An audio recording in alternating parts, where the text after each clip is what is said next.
Good morning, and welcome to the Tonya Harbin Real Estate Hour. For the next 30 minutes, we're going to talk real estate, how to buy it, how to sell it, how to make the most out of your investment. You want to invest? You want to do rentals?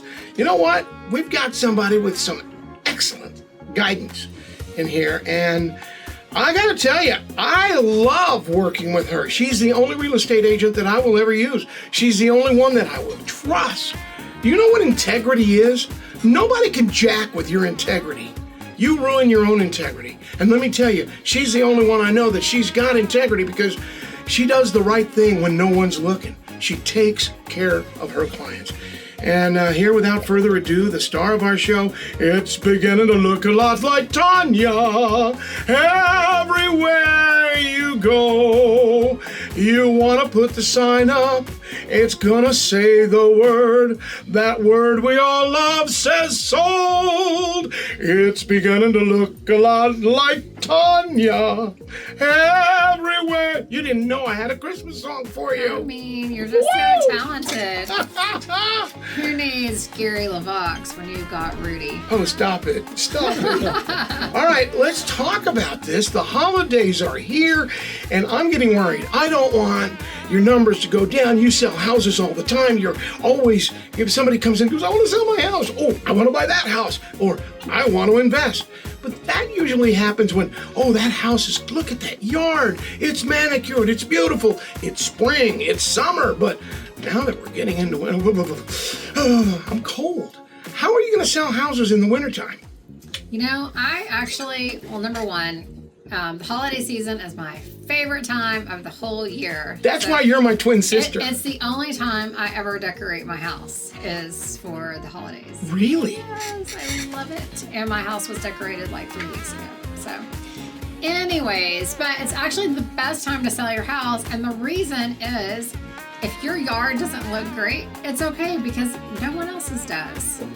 That's right, except for a couple of doctors, and we're going to talk with your guest, Robert, here in just a little bit, that I happen to know that their yards are meticulous. I mean, they are manicured. You're looking at it and going, wow, how do they do that? Is that underwater watering system? Is it fake grass? Yeah, how'd you know?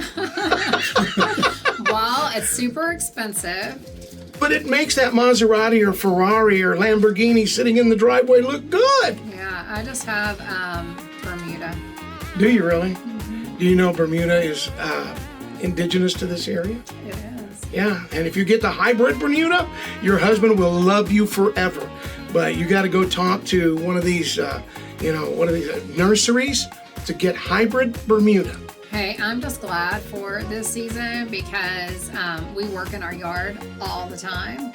You know, that's like my third job that I have. So I'm glad for the break. Don't want to know what the second job is, but... That's watching Charlie. Oh, there you go. Actually, hybrid Bermuda, and we don't mean to get in the yard, is the kind of grass that they use on putting greens. And it was invented in the Lone Star State of Texas by Texas A&M and the Texas Forestry Service, where it only grows very...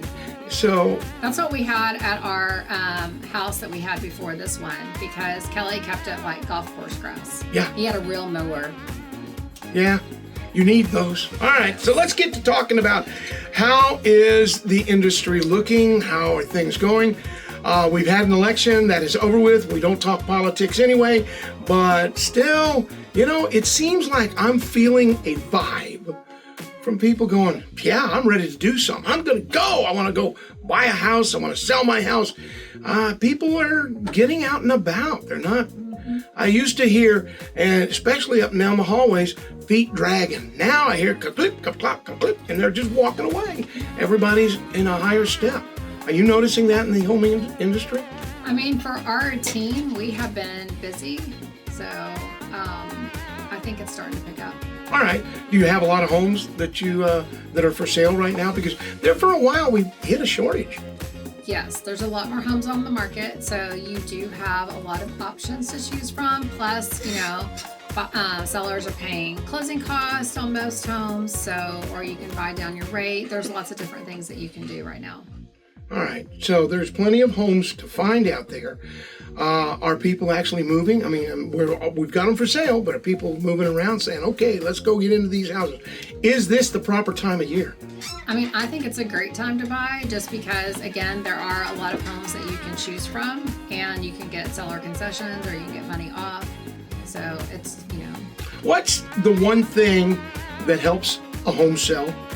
Besides Tonya Harbin Real Estate, brokered by Real, I know that makes a big difference, because there was a builder in this city whom I talked to at a little burger joint and was saying, yeah, I've been building houses. And he said it like this, I've had other blankety blank realtors working for me, and I wasn't selling anything. Then I called Tonya, and within 6 days, she's calling me going, hey, we got an offer on your house.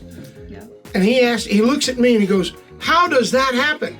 I said, integrity. Well, a lot of it is we have a really great marketing team, and I think, that's a really big part of it. We do pictures, we do videos, reels, all kinds of things for all of our different listings that we have. Because we have probably over 70 listings.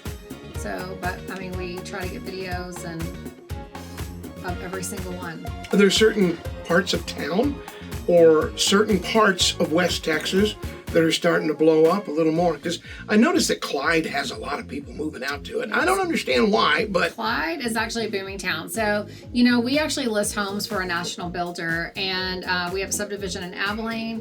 They're building several homes out in Eastland. They're building some in Clyde, and then we're actually going out to Wichita Falls also. Well, what? You ain't leaving us, are you? No. All right. This is home sweet home. But we are expanding out there just because they asked us to list their homes out there. But yeah, Clyde, Eastland, all booming communities. We got to ensure that you're here for a long time, because, I don't think I'm through with houses, with kids growing up going, Daddy, I need help buying a new house. So we're going to be coming to see you. So I'm going to reach out to someone. Amanda, do me a favor. Find her compound, her commune for her family. Yeah, we're going to build you a commune, all right? That's your dream house, isn't it? Yes, we are looking to do that. How many houses will you have on that compound? What does your dream compound look like? For everyone to live out there, it'd be a lot of fun. All your family? All my family. Big, tall, barbed wire, razor wire fence, military type? Yeah, so no one else can ever get in, and they cannot ever leave. That would be really exciting. Nobody can ever Can't leave. you see me just like riding my horse? No, we can't see that. Here comes Tonya. Tonya. Harbin. Maybe I'll ride my bike next door. Fun fact is, I never rode bikes as a kid. Really? My parents never taught me. And now you're riding a bicycle? Maybe I'll get to a compound. What if we bought you a trike? A motorcycle? That would probably be safer for me. Yeah. I don't know about that. I can just see her now with the bandana on her head. Yeah. I want to see a pink bandana on everybody's forehead. It's pretty fun. All right, you brought a special guest with you. We've had Robert here before. Yes, with Legacy Insurance. And Legacy is his middle name. Because when it comes to insurance, and we still need to talk. You and I have set a date, and my wife got on to me within the past 2 weeks. I will tell you, I've been taking Fridays off. So I was off yesterday, and I take the Fridays off so I can have kind of a 3-day weekend, and we're cleaning out and getting ready. But I'm telling you right now, I was out there cleaning, and I was trimming trees because I don't like trees. They say, what is the insurance? All right, Robert Blasingame with Legacy Bridge Group, right? Yes, sir. So, Robert, what does the insurance company say? Keep your trees how far away? I say 10 feet. I don't like it. I keep them 20 feet. Yeah, so 10 feet's fine. The key is making sure that the tree does not create a hazard for the house. Or the roof. Yeah, so that's the key. That's the purpose of cutting back trees.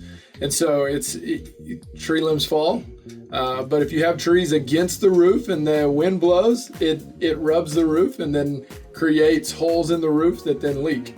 And so there's a ton and they're of not things. covered by insurance. It depends on what happens in that case. So the reason carriers want you to trim trees back is because wear and tear is not covered, but there are perils that are covered that may lead to them having to pay out a claim that trees can be involved in. We had some hail here the other night, and that's why I like the big, huge trees over the house. But I get up on the roof to make sure if I can reach it, it's getting trimmed back. But the fact of the matter is, I didn't hear as much hail hitting one end of the house as it was when I walked on the east end of the house. All of a sudden, I could hear click, click, tick, tick, tick, tick. And I'm like, oh, I got to call the insurance guy. All right, so what does that mean to you? We had a little bit of hail on the southwest part of Abilene. Yeah, so it depends on the size of the hail and what damage it does. I mean, from an insurance perspective, carriers are starting to tighten up more on what they will actually cover on the hail side of things. My recommendation to all of our clients is if your roof's not leaking, we probably don't need to file a claim because roofs don't necessarily degrade that much by the hailstorm. So if your roof's not leaking, let's at least have a conversation because that's where you start having some damage is when the roof starts leaking. So you're saying if you have hail damage on your roof, don't file a claim? I'm saying it depends on how much hail damage is on the roof. Yeah, absolutely. And kind of the situation you're in. What carriers have started doing is, I'll use Allstate as a perfect example. I like Allstate. Allstate writes my home. We do write all types of different carriers. We have all the carriers that you've heard of. So don't badmouth any of them. Let me do it. Yeah. So, but I will tell you. So I like Allstate. Allstate's a great company. But I do know this: if you have filed a claim in the last 5 years, it is likely that Allstate won't even offer a quote to you if you want to have that coverage. And it's because they want clients right now to dig out of the hole that insurance companies are in. They want clients that don't file claims just because there's a little bit of damage. So you're saying, I had hail damage on my roof a year and a half ago, probably. Correct. So you're saying that not to file a claim. I'm saying consult with us. Okay. Right? So let us help you through that. So maybe, through that conversation. but at the end of the day, if I was to go and sell my house and I had hail damage on it, then we start talking about the new buyer is going to want that roof replaced. Correct. Then we start talking about it at that point. But there's a good chance that the insurance company is going to say no. So because we live in West Texas, and you can't put this on record, even though I know this on record, because we live in West Texas, we have hailstorms. Pretty But regularly. hail is not the only damage. The biggest, most damaging part to a roof is father-son. It dries out the roof. Yeah?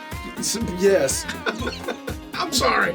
But what I would say is this, and to answer your question, Tonya, is the reality is in West Texas, we're going to have hailstorms. Plain and simple. And if we've had hail damage within the last year, we're probably going to be able to claim that hail damage. So if you're selling your house in May, we can go talk about the hailstorm that happened in November and say we had hail damage on this roof from the hailstorm that happened in November. So then here's another question. So let's just say we had the hailstorm, a year and a half ago. I'm with XYZ insurance company. Mm-hmm. You switch my policy a year later because I get a better rate. A couple years go by and I'm ready to sell my house. Well, I had hail damage with XYZ company. I'm now with another one. Okay, so again, if it's more than a year out, we're not claiming on that more than a year out hailstorm. Okay, because we need to file within a year. Okay, most policies are going to require you to file within a year. On the policy that it was insured under. Okay, so. Correct? Yes. Correct. So it's based on date of loss. So if the date of loss was May and we moved you to a new carrier in September, we're going to file on that previous company. Okay. Okay. I got to list a lot of houses, right? Mm-hmm. And they have no idea that they had hail damage. And it could be, a couple of years ago. And so they're going to their insurance company to file a claim. So Right. you're saying insurance doesn't have to pay for it because it's been over a year. Correct. And what I'm saying is that's why it's so important to have a partner like us, an agent like us, who actually understands the market, understands what's going on, knows how to make sure we're taking care of clients. Because it's not always best to file a claim. It's just not. Yeah. In the world we're in right now, it's just not.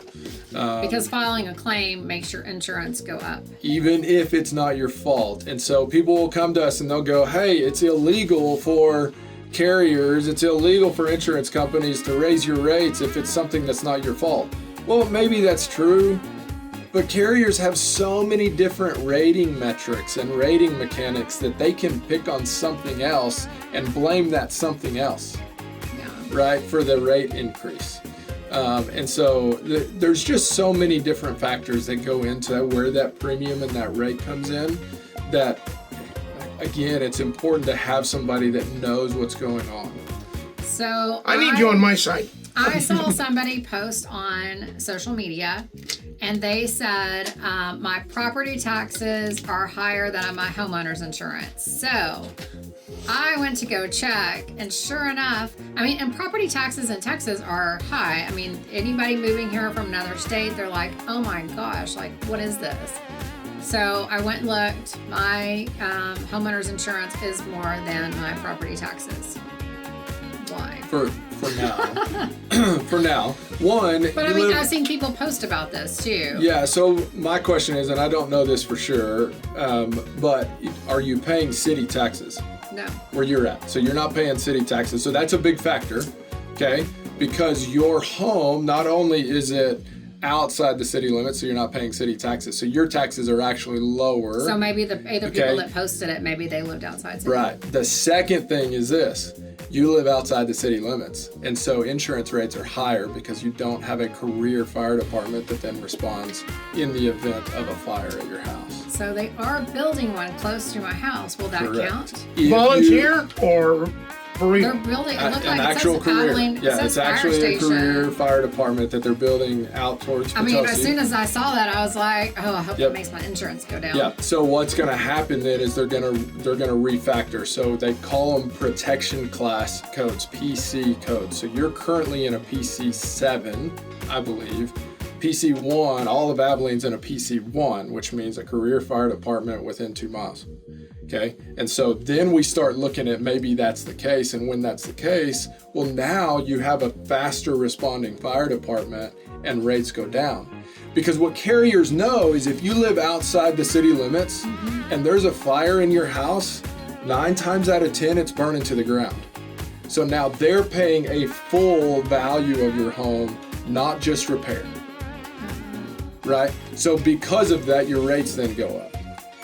Because these are all the factors that insurance companies are looking at on a regular basis. And so I live out in Potosi, so anybody that lives out in Potosi, that could help Correct. them. It could. But still, Abilene, do they have to go out to Potosi since it's a city and we're outside the city? Or are they just like, oh, your house is gonna burn down? That's why I say it could, because I don't know where that fire department is going to respond to. Okay. So until they get that built and they rebuild maps on where that fire department is supposed to actually cover, then we won't know. If they annex Potosi, and it looks like someday they're going to, yeah, that'll be in that class 1 he's talking about, right? So my taxes will go up, but then the taxes my go up and homeowner's insurance insurance goes will back. go down. Exactly. You danged if you do, danged if you don't. Yeah, that's exactly What happened to the good old days whenever I first started selling real estate?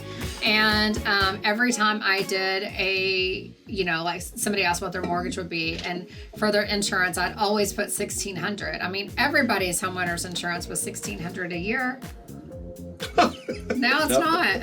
That's correct. Insurance has gone through the roof in the state of Texas because we have so many hailstorms. And we've had a ton. Fires, some too. Well, some of the fires might have affected it, but more so we've also had some hurricanes along the coastline that the entire state of Texas, because while Legacy may offer you different carriers, A lot of those carriers are in the state of Texas, and they had to pay a lot of money over there in East Texas that we're having to take some of the absorption. They're definitely digging out of a hole of a loss. We actually heard the other day, and this is on the auto insurance side, but there is one auto insurance company in the nation that was profitable over the last 2 years. One. Wow. Everybody else lost money. And the homeowner side, the property side, is even worse. Okay, for a lot of reasons. One is the storms that we've had in Texas. One is the hurricanes, so companies are not profitable. We've got a lot bigger storms and types of storms. We've had wildfires. But in addition to that, there's been a ridiculous amount of fraud. And so insurance fraud has skyrocketed and gone through the roof. Well, you're a business owner, we're all business, we know what's going on the business side of things, and we understand if you're not making money, you shouldn't be in business. So these carriers now have to modify their rating metrics and what they do to then become profitable again. And that's what's been happening over the last 2 to 3 years as these rates have climbed, is trying to get back to a situation where they are profitable so that they last long term. Because what's worst for the consumer is if 50% of the carriers go out of business, because then there's less competition. And what happens with less competition?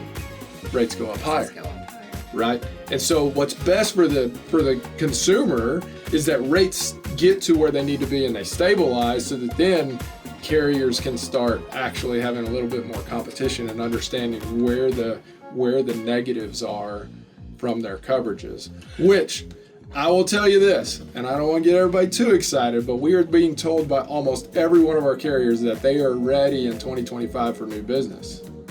And so when carriers start getting ready for new business, they start incentivizing new business, which is a positive for the consumer, which is what we're talking about. So rates could go down. Rates could go down or stabilize.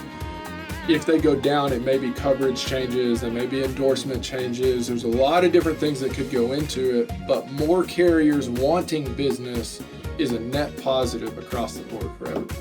So I guess, for so many years, like I said earlier, insurance was $1,600 a year for a house. Were there not hailstorms and hurricanes back then? The quantity, no.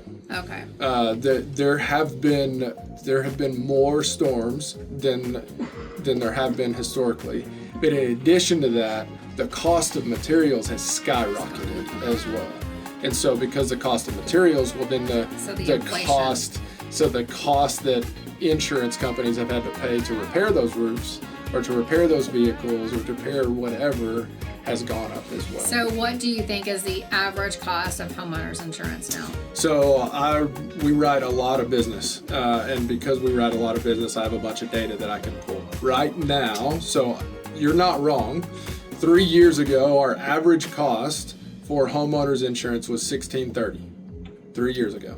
So you're pretty close. I know, right? Okay, right now we're at about $2,370.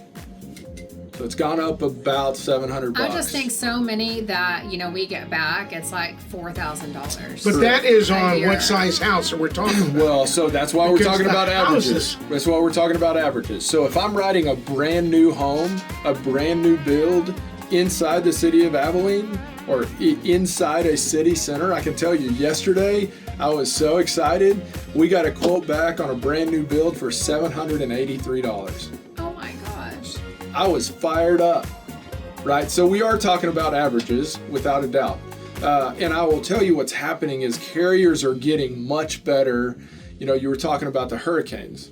Well, the hurricanes shouldn't affect our pricing here.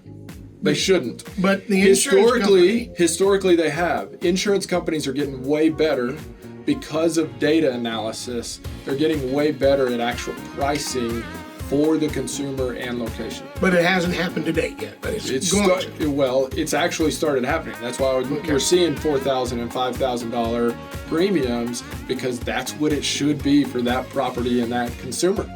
That's the reality. But in the past, they were averaged out, and those people that are $4,000 and $5,000 now, last 2 years ago, 3 years ago, were $2,300. You know, whenever I'm doing a mortgage estimate now, which usually I send them to the lender, but if it's a weekend or something, I mean, I just put it in high because I'd rather like give them this high payment and then they're really happy whenever, you know, they find out their payment's a couple $100 less than, you know, give them a low payment and then it's so much higher. So. All right. Well, I know that for a fact, and I brought the sun up because your roof does dilapidate just in time because what happens? It's tar, it dries out, and it becomes more brittle. So when I have insurance guys tell me, well, it depends on the size of the hail. Well, yeah, it doesn't matter. I've had the roof up there for 25 years. It's very brittle, and you don't want to be up there walking around on it. If the kid's frisbee goes up there, let the wind bring it down. Yep. That's what I tell them. Well, a lot of inspection reports too. I mean, we'll get a lot of just old weathered roofs, and then people want a replacement, and they're like, call your insurance company. And we're like, insurance isn't going to pay for your old weathered roof. That's exactly right. That's exactly right. Insurance does not pay for wear and tear. They just don't. Yeah, but the fact of the matter is when the hailstorms come and you get marble-size hail and not the golf ball or baseball-size hail, they're going, well, it wasn't that bad, but I see the nicks on the ends of the... Yep. And they're like going, that's damage. Yeah, so this gets into a much larger conversation that we obviously don't have time for this morning. But I mean, the reality is what you have to do at that point is if you, Rudy, are not going to actually replace your roof through insurance claims, have a higher deductible and replace that roof. So then the money you saved on the deductible, store that up and replace the roof yourself after 15, 20, 25 years. You know, here's one thing I was thinking about. After we had our roof repaired by insurance, I'm just thinking, they wanted to replace our gutters too, which we did. But I mean, they're still usable.